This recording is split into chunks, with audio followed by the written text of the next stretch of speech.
श्री किशोरी जी, हमारी श्यामा जी, वे सदा एक सुख पक्षी को पढ़ाती हुई घूमती रहती हैं यमुना जी के तट पे। और क्या पढ़ाती हैं? बोलो गोपाल, बोलो कृष्ण, बोलो कन्हैया, बोलो मधुसूदन, बोलो माधव। और वो तोता जो है वो किशोरी जी के यहाँ हस्त कमल पर बैठा बैठा, कभी कंधे पे बैठा बैठा बोलता रहता है। जो जो किशोरी जी उसको याद कराती हैं, 100 नाम वो बोलता है। और जब जब उसके मुख से वो नाम ध्वनि प्रकट होती है, किशोरी जी आनंद में आ जाती हैं। लेकिन एक बार श्याम सुंदर जब मिलन को पधारे तो किशोरी जी ने कहा, चल रे सुआ, सुआ मतलब तोता, प्रणाम कर। उसने प्रणाम नहीं किया। किशोरी जी बोली, तैने प्रणाम क्यों नहीं किया? तू पूरे दिन तो गाता है। अब कोई नई वस्तु प्राप्त होती है तो श्री जी ठाकुर जी को दिखाती हैं। ठाकुर जी को बुला करके श्री जी ने पहले उसको दिखाया, अच्छा सुआ बोल के दिखा।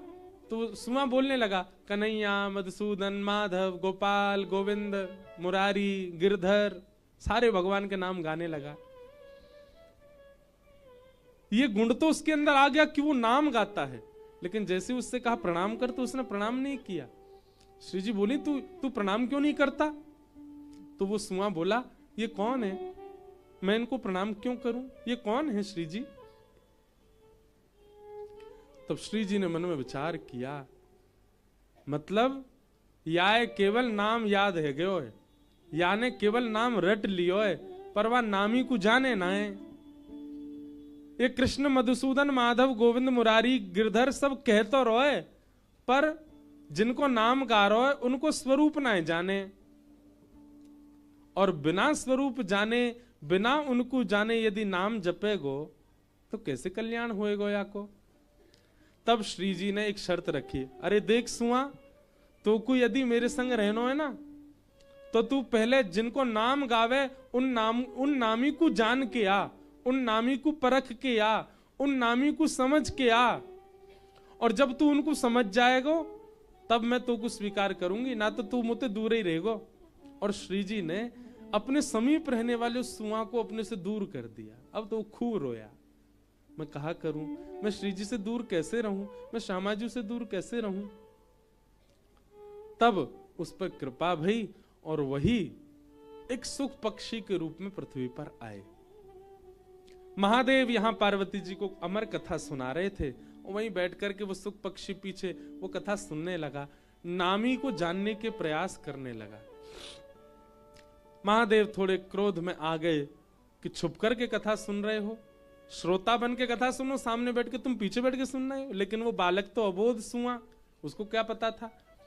त्रिशूल लेकर के पीछे भागे तो उड़ता हुआ वही पक्षी घूमता घूमता घूमता हिमालय पर बद्रीनाथ में वेद व्यास जी की पत्नी विटिका वो जलपान कर रही थी, उनके मुख से उनके गर्भ में प्रवेश कर गया और 12 वर्ष तक उस गर्भ में निवास किया। 12 वर्ष बाद मनी अंदर ही अंदर श्लोकों का उच्चारण करने लगा। तो एक दिन विटिका जी ने जाकर के वेद व्यास जी से कहा, मुझे लगता है गर्भ में कोई वैदुष्य बालक है। तब दिव्य दृष्टि से देखा तो व्यास जी समझ गए ये कोई सामान्य नहीं है, साक्षात भगवत प्रचारक संत चूड़ामणि श्री सुखदेव जी महाराज। निवेदन किया, बालक आप जन्म लो। तब शुकाचार्य जी बोले, मैं जन्म ना लूंगा। क्यों? या संसार में माया बड़ी खतरनाक है, जन्म लेते ही वो को पकड़ लेगी, मैं तो यहीं रहूंगा मैया के गर्भ में, एकांतवासा, झगड़ा ना झांसा। वेद व्यास जी महाराज बोले, हमें भी आपके दर्शन का सौभाग्य मिलेगा, कृपा करके अपनी मां को यह आनंद सुख प्रदान करो। तब वे सुखदेव जी महाराज प्रकट हुए। यम प्रव्रजल तमनुपेत अपेत कृत्यम द्वैपायनो विरह कातरया जुहाव पुत्रेति तन्मयतया कातर वो भिने तम सर्वभूत हृदयम मुनिमानतोस्मि।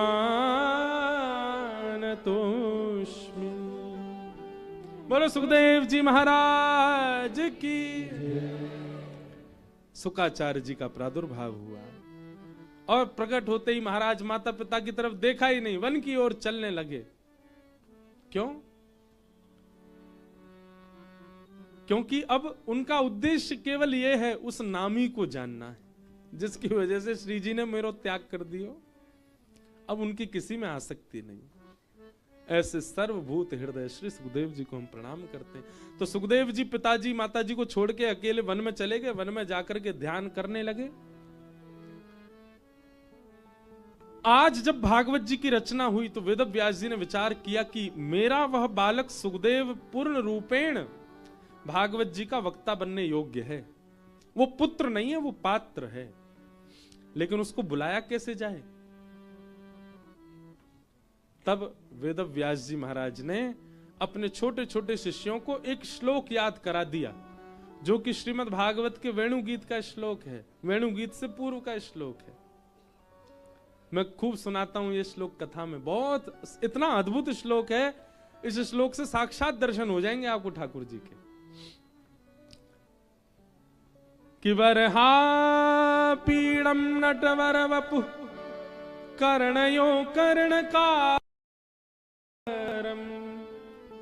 विभ्रदवासः कनक कपिसं वैजयन्तीं च मालां रन्ध्रान् वेणोऽधर सुधया पूरयन् गोपवृन्दैः वृन्दारण्यं स्वपदरमणं प्राविशद् गीतकीर्ति। वरहापीडम नटवर वपु, जिन्होंने मोर पंख पहना है, मोर मुकुट पहना है। और नटों में वर जो श्रेष्ठ हैं, पीली पीतांबरी पहनी है, वैजंती माला पहनी है, अपने अधर पर वेणु धारण करके त्रिभंग लली श्याम सुंदर धीमी धीमी गति से वृंदावन की ओर बढ़ रहे हैं। गायों की चरण रज उड़ उड़ करके उनके श्री अंग पर लग रही है। गोप ग्वाल नाचते गाते जा रहे हैं और गोपियों को यह दर्शन हो रहा है। अब ये श्लोक बालकों को सिखा दिया वेद व्यास जी ने और कहा जाओ, जाकर के हिमालय की कंदराओं में, हिमालय के सघन वन में जब तुम जाते हो पुष्प तोड़ने, तुलसी तोड़ने, समिधा लेने, लकड़ी आदि लेने, तो इस श्लोक को जोर जोर से गाया करो। और आधा ही गाना, जब तक कोई आकर के ना कहे कि पूरा सुनाओ तब तक पूरा नहीं सुनाना। छोटे छोटे बालक हिमालय पर जाते और पुष्प आदि तोड़ते और उसी समय गाते बरहा पीणम नटवर वपु कर्णयो कर्णकारम विभ्रदवासः कनक कपिसं वैजयन्तीं च मालां रंध्रान। बस यहीं रुक जाते। अब ये ध्वनि पहुंची समाधि में बैठे हुए श्री सुखदेव जी के कानों में। और जैसे ये ध्वनि पहुंची, हमें तो श्लोक समझ नहीं आते ना, लेकिन शुकाचार्य जी को तो समझ आते। उनके कानों में जैसे ये ध्वनि पहुंची, तुरंत क्या दिखने लगा? मोर का मुकुट जिन्होंने पीर पहना है, बरहा पीड़म नटवर वपु, जिनका वपु यानी कि श्री अंग कैसा है। एक बात बताऊं भैया, हमारे श्री विल्लु मंगल जी, नाम सुना विल्लु मंगल जी का?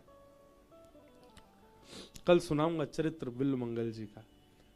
तो विल्लु मंगल जी ने कृष्ण करणामृत ग्रंथ लिखा, उसमें कई भाव लिखे। उसमें एक श्लोक है, मैं आज ढूंढ के कल जरूर बताऊंगा, ध्यान से सुनिएगा। विल्लु मंगल जी कहते हैं ठाकुर जी कैसे सांवले हैं, ठाकुर जी का रंग कैसा है। बोले सब कहते हैं ठाकुर जी सांवले। तो भाई सांवलो व्यक्ति, कारो व्यक्ति जितने अंधेरे में जाएगो उतना ही अदृश्य है तो चलो जाएगो। बोले पर नंद नंदन श्री कृष्ण कैसे हैं? बोले जितना अंधेरे में जाते हैं उतने प्रकाशित होते चले जाते हैं। उनकी उतनी श्याम कांति और प्रकाशित होने लगती है। वो जितने जितने ज्यादा गहरे उनको अंधेरे में ले जाओ उतने ज्यादा दिखाई देते हैं। हमें बिहारी जी को देखो, बिहारी जी गर्मियों में तो बाहर आ जाते हैं, पर अभी भीतर बैठे हैं। वो बात अलग है कि बाहर के प्रकाश से वो दिख रहे हैं, पर नहीं, श्री बिहारी जी अंधेरे में ही रहते हैं। कितनी बार प्रयास किया पुजारियों ने, सबने, अंदर लाइट लग जाए, नहीं लगती। क्यों? लाइट ही मना करे, भैया तुम कौन के आगे जलाए रहे हो मुझे, जो स्वयं प्रकाश स्वरूप है। वो अंधेरे में ही प्रकाशित होते हैं, उनका रूप वहीं प्रकट होता है।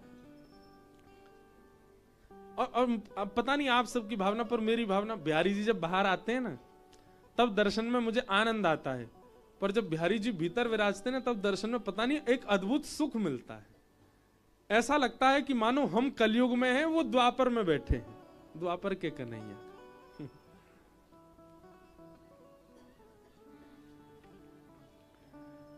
नटवर वपु, ठाकुर जी का श्रीअंग कैसा है? अत्यंत आकर्षक, अत्यंत अपनी ओर खींचने वाला। एक होता है ना कि किसी सुंदर को आपने एक बार देखा तो आपकी दृष्टि दोबारा उसकी तरफ घूमती है, पर श्री कृष्ण कैसे हैं? उनको देख करके दृष्टि कहीं और जाएगी नहीं, वहीं अटक जाएगी।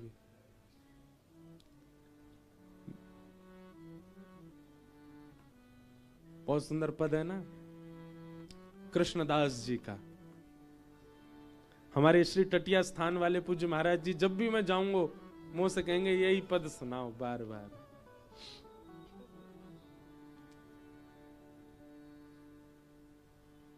मेरो मन गिरधर छवि पे अटक्यो, मेरो मन गिरधर छवि पे अटक्यो, मेरो मन गिरधर छवि पे अटक्यो, मेरो मन गिरधर छवि पे अटक्यो। विचार करो ठाकुर जी कैसे सुंदर हैं। यहाँ पे बहुत लोग बड़े सुंदर बैठे हैं, हमारे सोनू साईं, छोटू साईं, सब देखो कितने सुंदर हैं। पर संसार की सुंदरता में एक चीज होती है कि एक बार देखने के बाद दृष्टि कहीं और जाएगी, पर ठाकुर जी कैसे सुंदर हैं, एक बार यदि नैनन में बस गए फिर नेत्र और किसी को देख नहीं पाएंगे। ये मैं अपना अनुभव बता रहा हूं। क्यों बार बार कभी कभी नेत्र बंद हो जाते हैं कथा करते करते, वह छवि, वह भाव, वह भीतर घूमता रहता है, वह वही स्मृति में लगता है कि वह इन्हीं को ही निहार हैं बस। ऐसी ठाकुर जी की कांति है। नटवर वपु गिरधर छवि पे अटक्यो, मेरो मन गिरधर छवि पे अटक्यो, ललित त्रिभंगी चाल पे चल के, ललित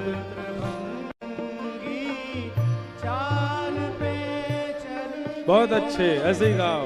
ललित त्रिभंगी चाल पे चल के, ललित त्रिभंगी चाल पे चल के। जो लोग कथा सुनते रहते होंगे उनको पता होगी, मैं इतने भाव गाता नहीं कथा में, एक आध दो भाव ही आते हैं बस। पर यहाँ साईं के आंगन में मैं वश में नहीं हूं, बार बार भाव प्रकट होते हैं, बार बार मानो पद सामने आके कहते हैं कि हमको भी सेवा में लो, इस आंगन में हमको भी गा दो। इसीलिए बार बार कोई भी लीला होती है तो फिर निकुंज का दर्शन होने लगता है। इसलिए मुझे क्षमा कीजिएगा, कोई अगर ये सोचे कि बार बार पद गा रहे हैं, वैसे कोई सोचेगा नहीं, पर फिर भी कैसे हैं ठाकुर जी? ललित त्रिभंगी चाल पे चल के चुबुक चारु गड़ी ठटक्यो। जैसे बंधुओं, ठाकुर जी कौन है पता है? श्री कृष्णदास जी कह रहे हैं ठाकुर जी हैं चिंबक, और हम सब कौन हैं? चिंबक समझते हैं ना? ठाकुर जी हैं चिंबक और हम सब हैं लोहा। और लोहा जैसे ही जावेगो ना अच्छी क्वालिटी वारो, चुंबक के आगे जाते ही चिपक जाएगा बातें। और जा लोहा में जंग लग रही होगी संसार की, बाकी आगे पीछे कितनी चुंबक घुमाओ वो चुपकेगा ही नहीं। जा लोहा को तत्व अंदर ते भीतर ते आयरनिटी खत्म है गई होगी जाकी, वो ना चुपकेगा जाके। ललित त्रिभंगी चाल पे चल के चिबुक चारु गड़ी ठटक्यो। ललित त्रिभंगी चाल पे चल के, ललित त्रिभंगी चाल पे चल के चिबुक चारु गड़ी ठटक्यो। चिबुक चारु गड़ी ठटक्यो। मेरो मन गिरधर छवि पे अटक्यो। मेरो मन गिरधर छवि पे अटक्यो। मेरो मन गिरधर छवि पे अटक्यो। मेरो मन गिरधर छवि पे अटक्यो। सजल श्याम घन वरण लीन है। सजल श्याम घन वरण लीन है। फिर चित अनत न भटक्यो। फिर चित कृष्णदास जी कह रहे हैं, अगर ठाकुर जी ने तुमको स्वीकार कर लियो, तुम्हारा मन और कहीं भटके कोई ना। बिहारी जी के दर्शन करके बाहर आओ, मन फिर भी कहीं और जा रहा हो तो समझियो अभी स्वीकार ना भयो। लेकिन बिहारी जी के मन से बाहर आए और फिर बिहारी जी जहां देखो वहां बिहारी जी, समझो कि अब स्वीकार है गए। कृष्णदास जी कहते हैं, यदि ठाकुर जी दिख गए तो स्थिति क्या होगी। कृष्णदास किए प्राण न्यूछावर। कृष्णदास किए प्राण न्यूछावर। कृष्णदास किए प्राण न्यूछावर। कृष्णदास किए प्राण न्यूछावर। यह तन जग सिर पट क्यों। यह तन जग सिर पट क्यों। मेरो मन गिरधर छवि पे अटक्यो। मेरो मन गिरधर छवि पे अटक्यो। मेरो मन गिरधर छवि पे अटक्यो। मेरो मन गिरधर छवि पे अटक्यो। सुखदेव जी महाराज ध्यान में बैठे हैं और तभी वो बालक श्लोक गाते हैं, बरहा पीड़म नटवर वपुः कर्णयोः कर्णकारम विभ्रदवासः कनक कपिसं वैजयंतीं चमालाम रंध्रान वेणु। बस इतना ही कहा। अब तो श्री सुखदेव जी महाराज के चित्त में टेढ़ो सो मुकुट पहन रखो है, सांवरो सो जिनको श्री अंग है, पीतांबरी पहन रखी है, गले में वैजंती माला है, टेढ़े से जो खड़े हैं वेणु बजा रहे हैं। बस इतना ही दर्शन हुआ। सुखदेव जी बोले, ये जहां से भी स्वर आ रहा है आधा ही क्यों आ रहा है, ये इससे आगे क्यों नहीं बोले। वो रंध्रान, क्या रंध्रन कर रहे हैं, क्या बजा रहे हैं। सुखदेव जी महाराज अपने ध्यान से उठे, दौड़ दौड़ करके ढूंढने लगे कहां से आ रहे हैं ये श्लोकों की ध्वनि। तभी देखा सगन वन में कुछ बालक गा रहे हैं। सुकाचार्य जी ने जाके कहा, सुनो ये तुम आधा क्यों गा रहे हो, पूरा गाओ। बालकों ने पूरा श्लोक गाया। वरहा पीड़म नटवर वपुः कर्णयो कर्णकारम बिभ्रदवासः कनक कपिसं वैजयंतीं चमालां रंध्रान वेणु अधर सुधया। पूरयन गोप वृंदई वृंदारण्यम स्वपद रमणम प्राविशद गीत कीर्ति। शुकाचार्य जी समझ गए, मिल गए, ये तो वही हैं जिनके लिए श्री जी ने कहा था प्रणाम करो। शुकाचार्य जी बोले इनके बारे में और बताओ मुझे। बालकों ने दूसरा श्लोक सुनाया कि अहो बकीयम स्तन कालकूटम जिघांक्षया पाययदप्य साध्वी लेभे गतिम धातृचिताम ततोन्यम कंबा दयालुम शरणम ब्रजेम। बकासुर की बहन पूतना अपने पयोधर में विष लगा के गई थी इनको मारने, और इन्होंने क्या किया, उसके विष को पान करके, उसके दुग्ध को पान करके उसको वो गति प्रदान कर दी जो मां यशोदा को मिलनी चाहिए थी। अपनी पालन पोषण जन्मदात्री मां को जो गति देनी चाहिए वो विष पिलाने वाली पूतना को इन्होंने दे दी। कितने दयालु, कितने सरल, कितने प्यारे हैं हमारे ठाकुर जी। ऐसे श्री कृष्ण की शरण में हम जा रहे हैं। इनकी शरण छोड़ और मैं किसकी शरण में जाऊं। सुखदेव जी समझ गए, बोले ये अद्भुत हैं, मुझे और इनके बारे में सुनाओ ना। बालक बोले अब इनके बारे में आपको और सुनना है तो हमारे गुरुदेव के पास चलो। और श्री सुखदेव जी महाराज उन बालकों के साथ लौट करके जब आए, देखा कि गुरु जी कोई और नहीं, वही हैं उनके पिताजी श्री वेदव्यास जी महाराज। चरणों में प्रणाम किया, पिताजी ये बालक जो श्लोक सुना रहे हैं ये कृष्ण कौन है, इनका स्वरूप कैसा है, इनका स्वभाव कैसा, इनका व्यवहार कैसा, उसके बारे में मुझे थोड़ा बताइए।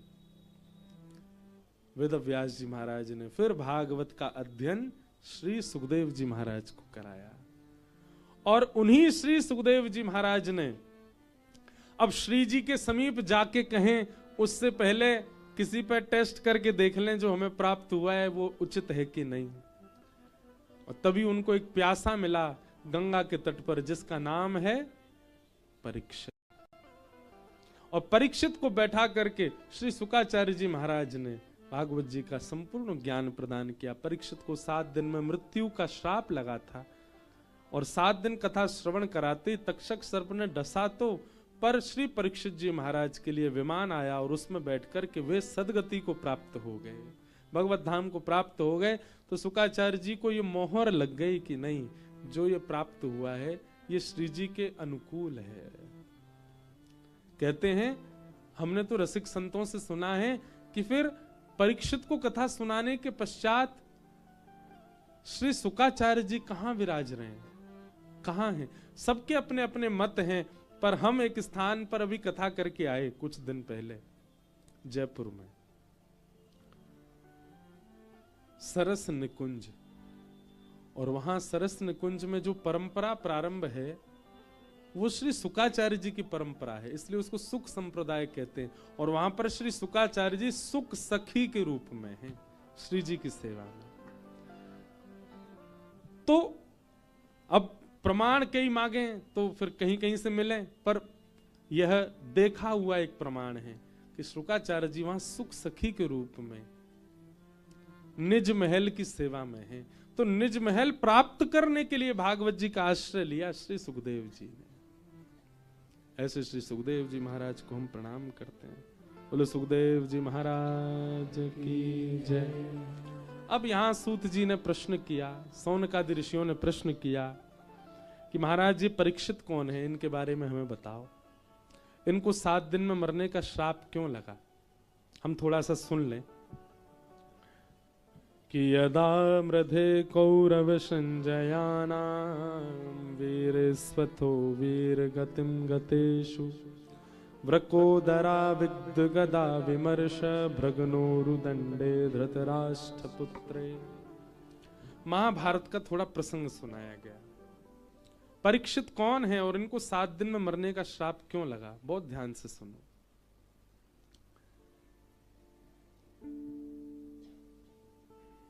महाभारत का युद्ध अपने अंतिम पड़ाव पर था।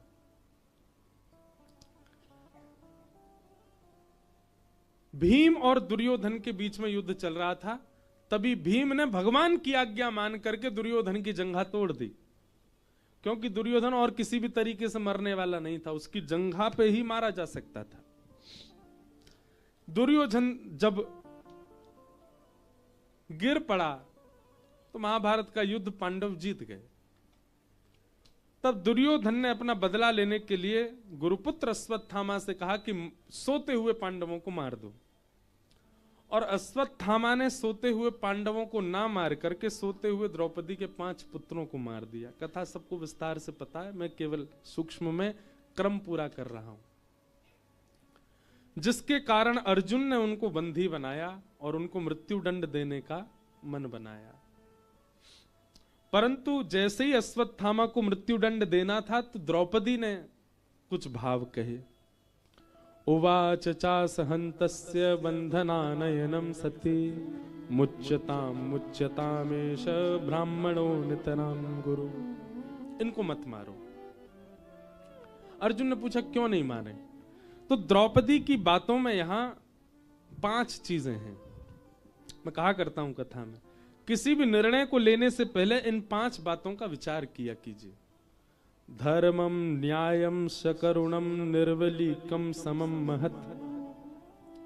सबसे पहला, हम जो निर्णय ले रहे हैं वो धर्म सम्मत है कि नहीं, हमारा निर्णय धर्म सम्मत होना चाहिए। दूसरा, न्याय, हमारे निर्णय में न्याय होना चाहिए। तीसरी बात, सकरुणम, करुणा यानी कि दया युक्त हमारा निर्णय होना चाहिए। बहुत ध्यानपूर्वक सुनिएगा, बहुत विशेष बात है ये। इन्हीं 5 कारणों से भगवान ने द्रौपदी को अपनी बहन बनाया। ये सामान्य कोई क्रिया नहीं है। ये 5 लक्षण यदि हमारे भीतर आ जाएं, ठाकुर जी हमको भी कछु तो बना ही लेंगे। तो सबसे पहला, धर्म, हमारा निर्णय धर्म सम्मत होना चाहिए। दूसरी बात, हमारे निर्णय में न्याय होना चाहिए। हम जो भी निर्णय लें वो एक पक्षीय नहीं होना चाहिए, न्याय युक्त होना चाहिए, दोनों पक्षों को समान। तीसरी बात, सकरुणम यानी कि दया युक्त होना चाहिए। हमारे निर्णय में निर्दयता नहीं दिखनी चाहिए। और चौथी बात, निर्विलीकम यानी कि निष्कपटता, कपट युक्त नहीं होना चाहिए। ओहो, इसने मुझे घी नहीं लगा के दी थी रोटी में, इसके संग तो मैं ऐसा करूंगा, इसने मेरे संग ऐसा किया मैं भी ऐसा करूंगा। तो कहीं इस प्रकार की कपटता ना हो आपके निर्णय में।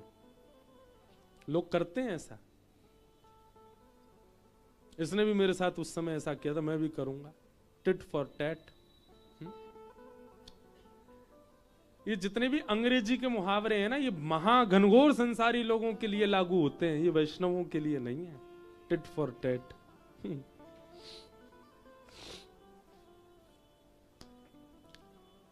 और 5वां, समता, समत्व। ये 5 भावों को विचार करके जो निर्णय लेता है, धर्म, न्याय, करुणा यानी कि दया, निष्कपटता और समता, भगवान कहते हैं मुझे वो बहुत प्रिय है वो व्यक्ति। द्रौपदी ने क्या निर्णय लिया? उसके 5 पुत्र मार दिए और 5 पुत्रों का हत्यारा सामने खड़ा है, पर द्रौपदी कह रही है इसको मत मारो। पहली बात, इसको क्यों नहीं मारना? हमारा गुरु पुत्र है, और गुरुपुत्र गुरु समान होता है। ये द्रोण पुत्र है, द्रोणाचार्य जी का पुत्र है, हमारे गुरु हैं द्रोण। वे तो मारे गए महाभारत युद्ध में, कम से कम उनके पुत्र को तो क्षमा करो। पहली बात, इसलिए इसको मत मारो क्योंकि ये गुरुपुत्र है। दूसरी बात, इसलिए इसको मत मारो क्योंकि ये ब्राह्मण है, हम क्षत्रिय हैं और ब्राह्मण हमारे गुरु होते हैं। तीसरी बात, इसलिए इसको मत मारो क्यों? क्योंकि अब यहां दया आ गई। द्रौपदी कहती हैं क्योंकि ये अपनी मां का इकलौता पुत्र है, इनकी मां विधवा हो चुकी है पहले ही, और मां के विधवा होने के बाद मां का सर्वस्व उनका पुत्र होता है। तुम पुत्र को भी मार दोगे, सोचो उनकी मां की स्थिति क्या होगी। अरे मेरे 5 पुत्र मर गए पर 5 पति तो जीवित है ना। इनकी मां के बारे में विचार करो, उनके पति भी नहीं है और पुत्र भी नहीं रहेगा तो मां की स्थिति क्या होगी। इसको मत मारो, अपनी मां का सहारा है। और अंतिम बात द्रौपदी कहती हैं, अर्जुन यदि इसको मारने से मेरे 5 पुत्र जीवित हो जाएं तो मारो, पर वो जीवित नहीं होंगे, इसलिए इसको मत मारो। और एक बात और कहती हैं द्रौपदी, क्या कि पुत्र मृत्यु की पीड़ा मैं जानती हूं, मैं नहीं चाहती कि वो पीड़ा इसकी मां को हो। एक पुत्र के मरने पर जो पीड़ा होती है वो मैं जानती हूं, इसलिए इसको मत मारो। ये भी बंधुओं एक न्याय है, ये भी एक धर्म है। कोई व्यक्ति पहाड़ पर गया घूमने और पहाड़ से घूम करके आया, उसने आपसे पूछा, आपने उससे पूछा, भैया तुम जहां घूमने गए थे ना वहीं हम भी प्लान बना रहे हैं घूमने का, वहां कैसा था सब। अब उस व्यक्ति ने बड़ी दुविधाएं सहन करी, रास्ता बड़ा खराब, कहीं कहीं खाई बड़ी ज्यादा, कहीं कहीं पहाड़ गिर रहे थे, मौसम बड़ा भयानक, सर्दी बहुत ज्यादा, बर्फ पड़ रही थी, कुकड़ गए महाराज रात में, ये सब उसने अनुभव किया। लेकिन वो क्या सोचता है, इसको बता दूंगा तो ये तो व्यवस्था करके जाएगा सारी, मैं सह लिया, ये बिल्कुल बच के आ जाएगा, बहुत बढ़िया है। क्रीम की तरह तो गाड़ी चढ़ के जाती है वहां पे, और गर्म कपड़े तो ले ही मत जाना, गर्मी पड़ती है वहां, दुनिया झूठ बोलती है, वहां कोई बर्फ नहीं पड़ती। उसको बेचारे को गलत सलत बता के भेज दिया, बोले अब आएगा मजा, जैसे मैंने भोगा वैसे ये भी भोगे। ऐसा नहीं। अगर आप किसी राह पर निकले हैं, आपने अपनी लाइफ में कोई सिचुएशन देखी है और उस सिचुएशन में कोई और व्यक्ति फंसने वाला है, तो आपका स्वभाव होना चाहिए कि उसको संकेतित करो, ऐसा ऐसा हो सकता है, सावधान रहना। ये सावधान करना यह भी एक धर्म है। मुझे पता है बालक के मरने पर ऐसा लगता है मानो 1000 बिच्छू एक साथ डस रहे हों, मां को इतनी पीड़ा होती है अर्जुन। मैं वो पीड़ा किसी और मां को नहीं देखना चाहती, इसलिए इसको मत मारो। जब द्रौपदी की बात में धर्म, न्याय, करुणा, निष्कपटता, समता, सबका दर्शन हुआ, इन सब बात सुनकर के बाकी सब लोगों ने तो सराहना की द्रौपदी की, पर दूर खंबे से सिर लगा करके खड़े श्री द्वारिकाधीश रो गए। दया आ गई द्रौपदी पर। इसके 5 बालक मार दिए एक व्यक्ति ने, और अभी भी धर्म, न्याय, करुणा सबको स्थान दे रखा है द्रौपदी ने अपने चित्त में। भगवान आए और द्रौपदी को भरी सभा में अपने हृदय से लगाया। द्रौपदी, लोग मुझे दया का देवता कहते हैं कि मैं बहुत दयालु हूं, आज मुझे दया की देवी मिल गई। और भगवान ने कहा मेरा नाम कृष्ण है, तुम्हारा नाम आज से कृष्णा। द्रौपदी का नाम हुआ कृष्णा। निरीक्ष कृष्णापकृतम गुरु सुतम। यहां पर श्री वेदव्यास जी महाराज ने द्रौपदी नहीं कहा है, फिर नाम ही उसका कृष्णा ही रख दिया। निरीक्ष कृष्णापकृतम गुरु सुतम वाम स्वभावा कृपया ननाम च। ठाकुर जी के अधिकारी बनना है ना, तो रूप और बाहर का कितना सुंदर बने नहीं, हृदय शुद्ध हो। द्रौपदी को भगवान ने अपनी बहन बनाया। अश्वत्थामा को आधी दाढ़ी मूंछ मूड़ करके उसका अपमान करके उसको मुक्त कर दिया, और लेकिन अश्वत्थामा अभी भी बदला लेना चाहता था, उसको अभी भी सहन नहीं था। लातों के भूत बातों से नहीं मानते ना। अश्वत्थामा को छोड़ दिया, मारा नहीं, केवल दाढ़ी मूंछ मूड़ दी। उससे उसको लगा इन्होंने मेरा अपमान किया, इन पांडवों के साथ और बुरा करना चाहिए मुझे। और उसने क्या किया, बोले 5 बालक तो मार दिए द्रौपदी के मैंने, परंतु अभी भी अभिमन्यु की पत्नी उत्तरा, वो गर्भवती है, उसके गर्भ का बालक भी अगर मर जाए ना, तो इन पांडवों के यहां कोई पानी देने वाला भी नहीं बचेगा, तर्पण करने वाला भी नहीं बचेगा। और अश्वत्थामा ने सगर्भा गर्भवती उत्तरा के बालक को मारने के लिए उसी समय ब्रह्मास्त्र छोड़ दिया उत्तरा के ऊपर।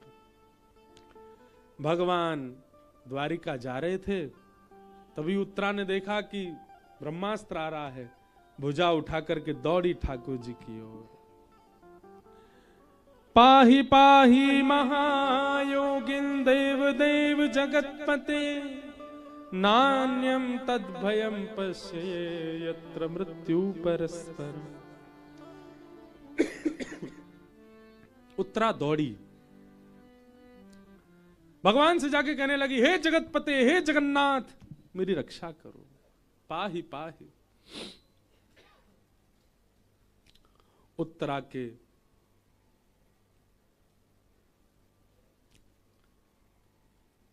उस भाव से श्री ठाकुर जी ने अपनी चक्रा गदा को धारण किया और अंगुष्ठ मात्र रूप धारण करके उत्तरा के गर्भ में प्रवेश करके अपनी चक्रा गदा को घुमा करके बालक परीक्षित की रक्षा की।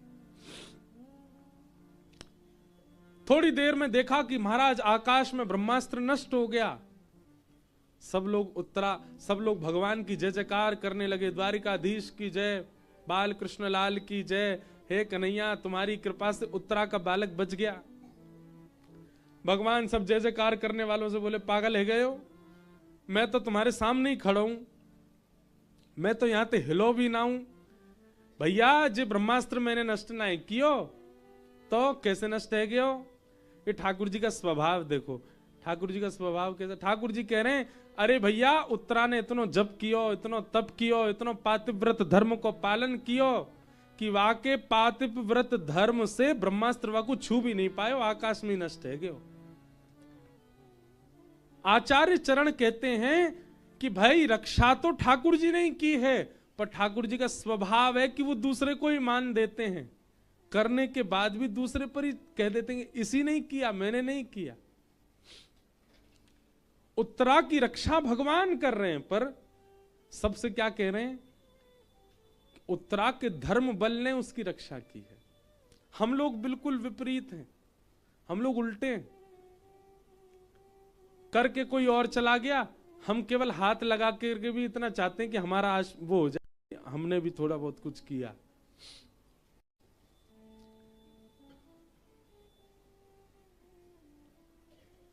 कोई भी दान पुण्य का काम करे, कोई भी कर रहा हो, कई लोग उसके संग जबरदस्ती इसलिए लग जाते हैं कि नहीं क्यों आ जाए कि हमने हाथ लगाए। हम लोगों का स्वभाव है कि करे कोई और नाम हो हमारा, पर ठाकुर जी का स्वरूप क्या है? करते हैं स्वयं, पर नाम होता है उसका जो कर रहा है। ठाकुर जी सबसे कहने लगे, अरे उत्तरा की जय जयकार करो, वाक्य धर्म बल ने रक्षा करी, मैंने कोई रक्षा नहीं करी।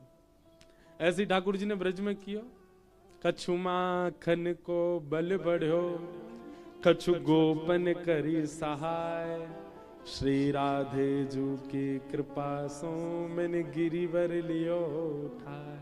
अरे भैया ब्रजवासियों, जे सब तो तुम सब लोगन की सहायता से मैंने गिरिराज जी उठाए। पहले तो ठाकुर जी कह रहे मैं जय जय हूं, और लेकिन जब ब्रजवासी नहीं माने, लाला हम तो जय जय ना मान सके, तू जो कहेगो सब मान लेंगे। ठाकुर जी बोले, अरे भैया सांची पूछो तो आप सब ने मेरी इतनी सहायता करी, आप सबकी सहायता से मैंने गिरिराज जी उठाए। ब्रजवासी बोले, हमने क्या सहायता करी लाला? अरे तुम सबरे टकटकी लगाए के मोह देख रहे, तो तुम सबन की शक्ति मोह में आ गई, मैंने गिरिराज जी उठा लिए। लाखों ब्रजवासीन की शक्ति एक बालक में आ गई, तो बताओ लाख लोग पकड़ के उठाएंगे तो गिरिराज जी उठ नहीं जाएंगे? तुम सब लाखों की शक्ति मुंह में आई, मैंने उठा लिए। और ब्रजवासी मान भी गए, हम बे तभी तो हमें कमजोरी आ रही है, तभी हम लोगों ने लग रहा है कि भीतर इतनी कमजोरी क्यों लग रही है। लाला तेने माखन खूब चुरायो, आजकल शक्ति चुराने लगो, ज्यो ज्यो बड़ो है तो जा रहा हो, चोरी बदलती जा रही लाला की। ठाकुर जी का इस स्वभाव है। कैसा स्वभाव है? करते खुद हैं, पर श्रेय किसको देते हैं? अपने भक्तों को, अपने प्रेमियों को, अपने प्रियजनों को। एक बात याद कहीं लिख लियो, ठाकुर जी को हेनो चाहो तो श्रेय मत लो। जिस दिन आपने श्रेय लेना बंद कर दिया ना, वह दिन ठाकुर जी के नेक समीप आ जाओगे आप, क्योंकि ठाकुर जी को इस स्वभाव है, वो श्रेय नहीं लेते। ऐसे श्री ठाकुर जी ने गर्भ के बालक की रक्षा की। कुंती ने स्तुति गाई, भीष्म पितामह ने स्तुति गाई। कुछ समय बाद भगवान द्वारिका चले गए और उस बालक ने जन्म लिया, उसी का नाम हुआ परीक्षित। बोलो परीक्षित जी महाराज की। भगवान के स्वधाम गमन की बात सुनकर के पांडवों ने स्वर्गारोहण प्रस्थान किया, परीक्षित को राज्य गद्दी पर बिठा दिया। बड़े होकर के परीक्षित जी से एक अपराध हुआ, जिस अपराध के कारण उनको 7 दिन में मरने का श्राप लगा। इस प्रकार का क्रम हुआ। आगे का प्रसंग हम लोग कल सुनेंगे। आप सब लोगों को जय श्री कृष्ण, जय सिया राम, जय श्रीमन नारायण। सब सुख सागर रूप जागर रहे वृंदावन धाम। सब सुख सागर रूप उजागर रहे वृंदावन धाम। रूप गोस्वामी प्रकट कियो जहाँ, रूप गोस्वामी प्रकट कियो श्री रूप गोस्वामी प्रकट कियो जहाँ। प्रकट कियो राधा गोविंद रूप निधान, वृंदावन मेरो वृंदावन। हे श्री वृंदावन मेरो वृंदावन। रूप गोस्वामी प्रकट कियो जहाँ, रूप गोस्वामी प्रकट कियो राधा गोविंद रूप निधान, वृंदावन मेरो वृंदावन। हे श्री वृंदावन प्यारो वृंदावन। हे बिहरत निस दिन कुंज गलिन में, ब्रज जन मन सुख धाम। बिहरत सब लोग गाओ।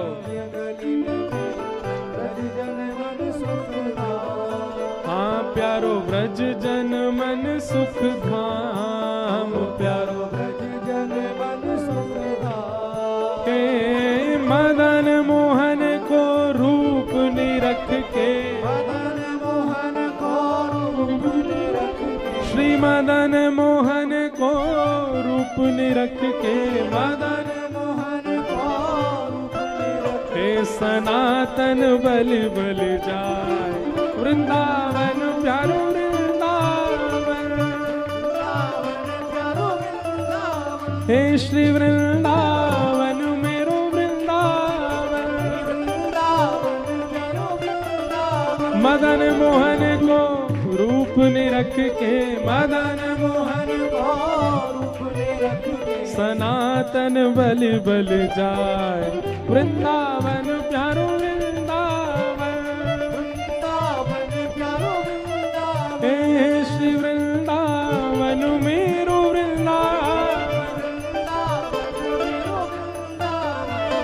बोल मदन मोहन लाल की।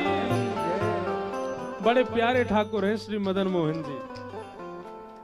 मदन मोहन जी की एक लीला आती है कि मदन मोहन जी जयपुर में ही विराजते थे, तो जयपुर के राजघराने की एक लाली उनकी सेवा करती थी, तो उसका ब्याह हो गया।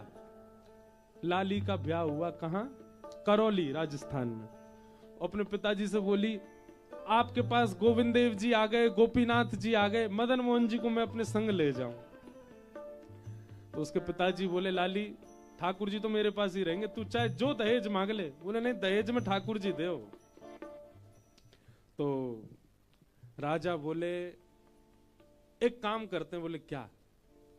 मैं 5 स्वरूप बना करके तेरे सामने धरूंगा, और अगर तैने पहचान लिए कि असली मदन मोहन कौन से हैं तो मैं तो दे दूंगा। रात भर रोती रही, मदन मोहन जी से बोली मैं कैसे पता करूं? पिताजी बिल्कुल आप जैसे 5 स्वरूप बनवाएंगे, मैं कैसे पता करूं आप कौन से हो? रोती रोती जैसे सोई, सो श्री ठाकुर जी उसके स्वप्न में आए। बोले सुन, तेरे आंख पे पट्टी बांध करके और तो कुछ सबरे स्वरूपन को छुवे के काजे, सबरे स्वरूपन को छुवे की आज्ञा देंगे कि तू सब स्वरूपन को छू छू करके देख। असली वाले मतलब मेरे स्वरूप के पास जब तू आवेगी, सो मेरी दोनों भुजा जो बंसी बजा रही हैं, बामें ते सीधी भुजा की एक इकन्नी उंगली हिल जाएगी। समझ जाइयो जे मैं ही हूं। बोले पक्का? बोले हाँ ठीक है। दूसरे दिन महाराज, राजा तो देना चाहता ही नहीं मदन मोहन जी को, लेकिन लाली की इतनी उसकी इच्छा थी कि मैं अपने संग मदन मोहन जी को लेके जाऊं अपने ससुराल। उसने कही लाली देख ये 5 स्वरूप हैं और 5 बिल्कुल एक जैसे हैं। अब तेरी आंख पे पट्टी बांध रहे हैं, तू छू के स्पर्श करके अंगन को छू के बता, अगर तेने बता दिए सांचे कौन से हैं तो मैं दे दूंगा। पहले छू के देखे, दूसरे छू के देखे, बोले जे भी नहीं है। तीसरे छू के देखे, जे भी नहीं है। चौथे के पास जैसे ही गई, मुखमंडल स्पर्श करने के बाद जैसे ही हाथ छुए वाने, सोई मदन मोहन जी ने ऐसे भुजा में करते अपनी एक अन्य उंगली उठा करके नहीं खिला दी ऐसे। और जैसे ही उसके हाथ में आई, बोले पिताजी यही है मदन मोहन जी। राजा गयो और जाकर के बोलो मैंने देख ली उंगली हिलते भैया। मैं जान गया हूं इनकी लीला है। अरे लाली तू ले जानो चाह रही होती तो मैं नहीं देता, पर ये तो तेरे संग ही जानो चाह रहे हैं। और महाराज गाजे बाजे के साथ श्री मदन मोहन जी करौली राजस्थान में विराजमान हुए। मदन मोहन को रूप निरख के, मदन मोहन को रूप निरख के, सनातन बल बल जाए वृंदावन मेरो वृंदावन, वृंदावन प्यारो वृंदावन, हे श्री वृंदावन प्यारो वृंदावन, वृंदावन प्यारो वृंदावन। गोपी ग्वाल सब ही और धारे प्यारो गोपीनाथ, गोपी ग्वाल सब ही और धारे प्यारो गोपीनाथ। हाँ गोपी ग्वाल सब ही और धारे प्यारो गोपीनाथ, गोपी ग्वाल सब ही और धारे प्यारो गोपीनाथ। हे मधु पंडित जिन कंठ लगायो, मधु पंडित जिन कंठ लगायो, मधुसूदन जिन कंठ लगायो, मधुसूदन जिन कंठ लगायो। और है रही जय जयकार वृंदावन मेरो वृंदावन, जाओ प्यारो वृंदावन, हे श्री वृंदावन प्यारो वृंदावन, वृंदावन प्यारो वृंदावन।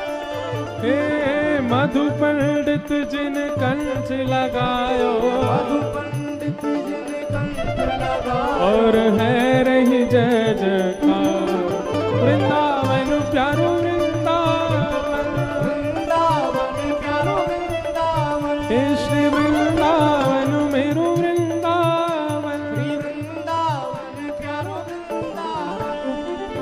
श्री गोपाल भट्ट जो के हृदय वेदना प्रगट्यो शालिग्राम, गोपाल भट्ट जो की हृदय वेदना प्रगट्यो शालिग्राम। हाँ प्यारो प्रगट्यो शालिग्राम, प्यारो प्रगट्यो शालिग्राम। कौन?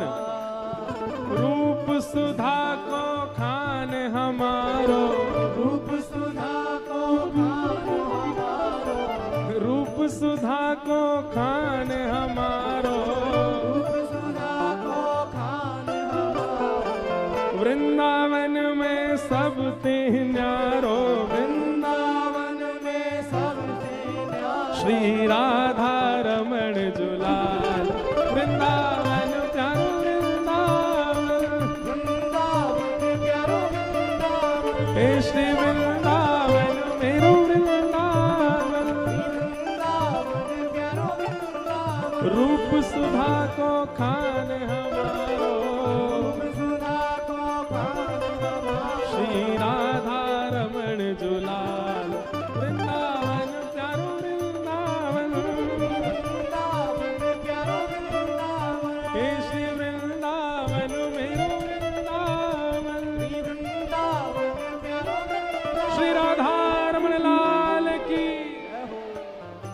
ऐसी जय बोले, ऐसी जय बोलो राधा रमन जी तक आवाज जाए। राधा रमन लाल की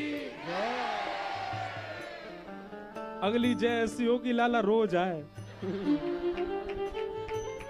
आहा, हे आतुर हित हरिवंश पुकारो, श्री राधा राधा नाम। आतुर हित हरिवंश पुकारो, श्री राधा राधा नाम।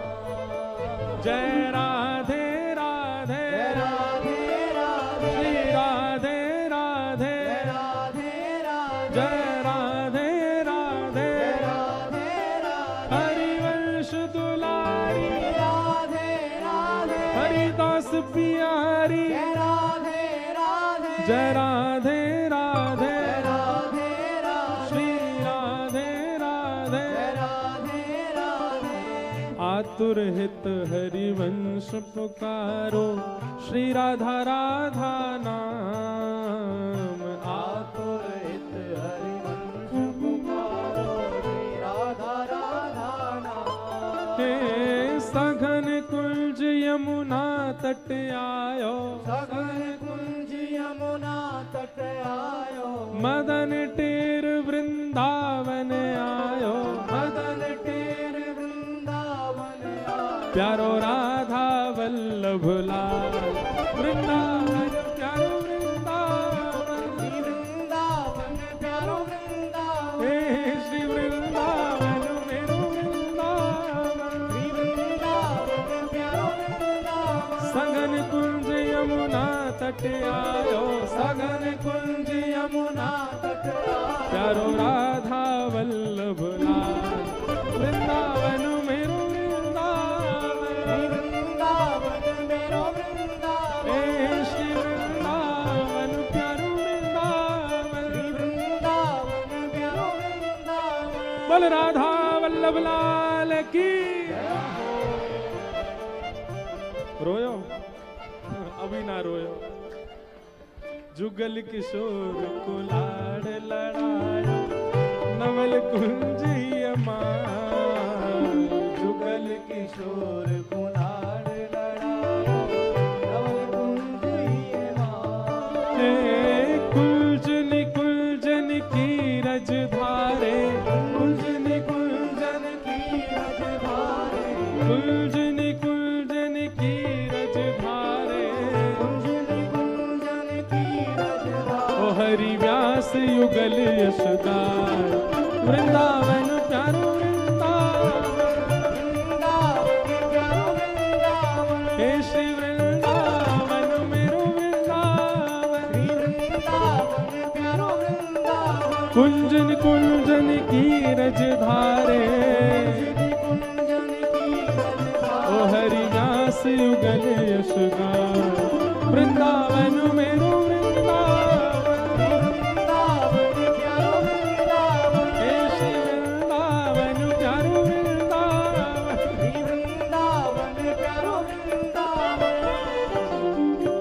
भुवन चतुर्दश की सुंदरता, निधिवन करत बिहार।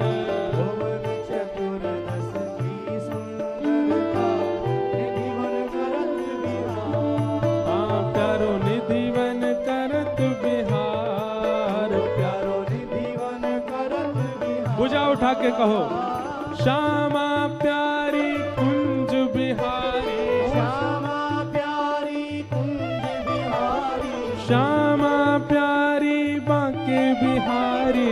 श्यामा प्यारी बांके बिहारी। और जय जय श्री हरिदास, वृंदावन प्यारो वृंदावन। वृंदावन प्यारो वृंदावन, हे श्री वृंदावन मेरो वृंदावन। वृंदावन प्यारो वृंदावन। श्यामा प्यारी कुंज बिहारी, जय जय श्री हरिदास दुलारी, श्यामा प्यारी कुंज बिहारी। जय जय श्री हरिदास दुलारी, श्यामा प्यारी बांके बिहारी। जय जय श्री हरिदास दुलारी, श्यामा प्यारी कुंज बिहारी। जय जय श्री हरिदास दुलारी, श्यामा प्यारी कुंज बिहारी। जय जय श्री हरिदास दुलारी, श्यामा प्यारी कुंज बिहारी। जय जय श्री हरिदास दुलारी। श्यामा प्यारी कुंज बिहारी। श्यामा प्यारी कुंज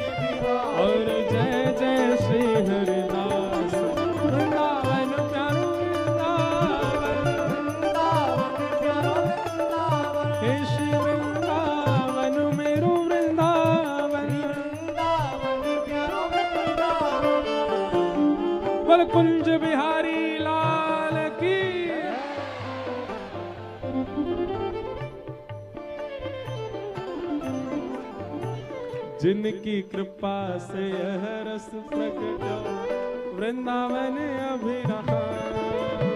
जिनकी कृपा से यह रस प्रगटो वृंदावन अभिराम। देखो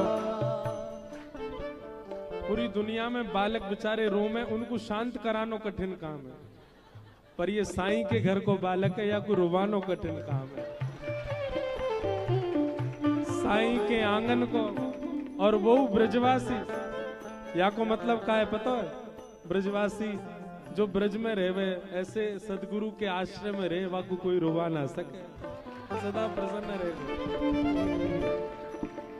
हे जिनकी कृपा से यह रस प्रगटो वृंदावन अभिराम।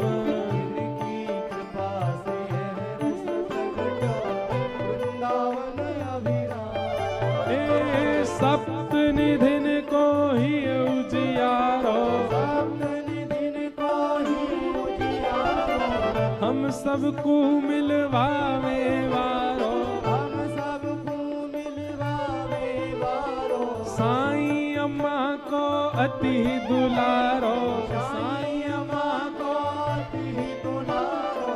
सुख निवास को अति प्यारो, सुख निवास को अति प्यारो। हे हमारो गिरधर लाल वृंदावन प्यारो वृंदावन, वृंदावन प्यारो वृंदावन। हे श्री वृंदावन मेरो वृंदावन। वृंदावन प्यारो वृंदावन। यह आनंद करवावे वारो, यह आनंद करवावे वारो।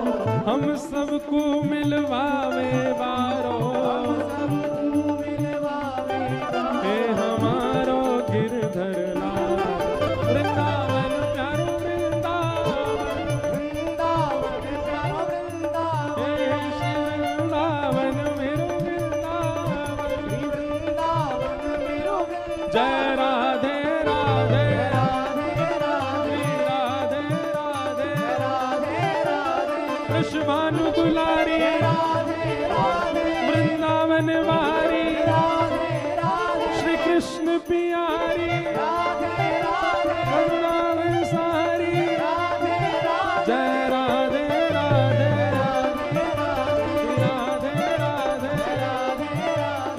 राधे राधे राधे राधे राधे। जय जय श्री राम, जय जय श्री राम, जय जय श्री राम।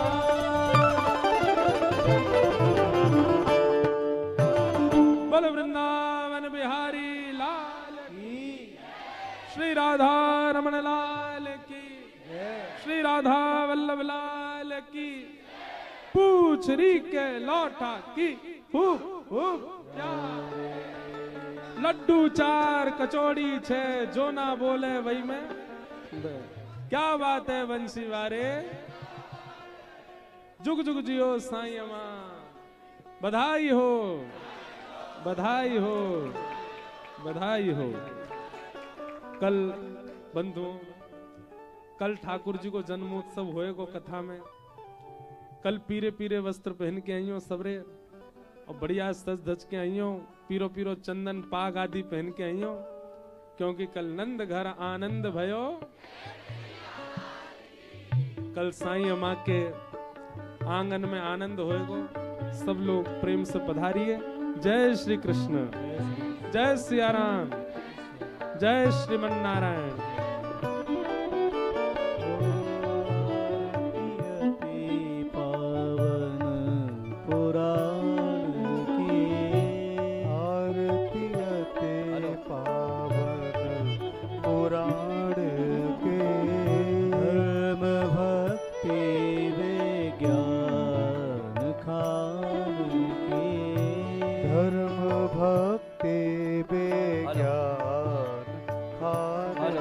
हेलो जय साईं अम्मा। यजमान 31 नंबर से लेके सुख मुख विगलित निगम कल्प फल परमानंद सुधारस में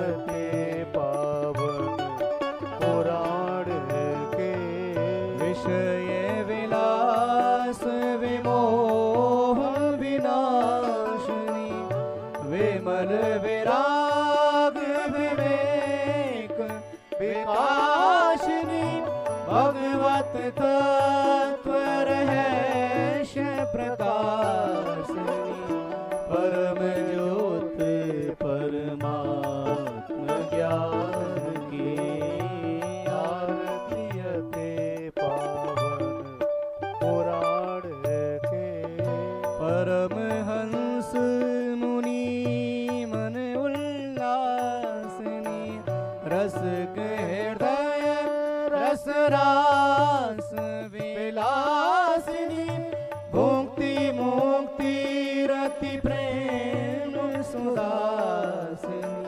कथा किंचन प्रिय सुजान